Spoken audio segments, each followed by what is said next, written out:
కల్వకుంట్ల కవిత సరికొత్త పొలిటికల్ జర్నీకి తొలి అడుగులోని ఊహించని బ్రేక్ పడింది. బీఆర్ఎస్ నుండి విడిపోయిన ఎమ్మెల్సీ పదవిని రాజీనామా చేసి సొంతగా తన పొలిటికల్ ఐడెంటిటీ నిరూపించుకోవాలనుకున్న కవితకు కేంద్ర ఎన్నికల సంఘం గట్టిగా అయితే షాక్ ఇచ్చింది. పాత టీఆర్ఎస్ సెంటిమెంట్ ను నమ్ముకొని తెలంగాణ రక్షణ సేన పేరుతో రీ ఎంట్రీ ఇవ్వాలని కవిత వేసిన స్కెచ్ అయితే రివర్స్ అయింది.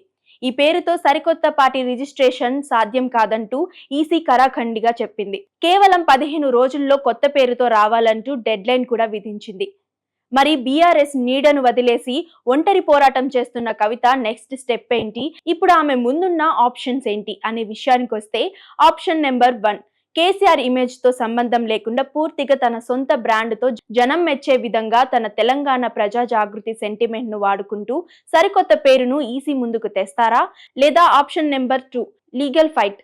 తాను ఇప్పటికే పాత పార్టీకి రాజీనామా చేశానని, ఒక స్వతంత్ర అభ్యర్థిగా సరికొత్త భావజాలంతో వస్తున్న తనకు టీఆర్ఎస్ పేరు వాడుకునే హక్కు లేదంటూ కవిత లీగల్ టీం కోర్టు ఆశ్రయించబోతుందా అన్న దానిపై అయితే అందరూ ఆసక్తిగా ఎదురుచూస్తున్నారు.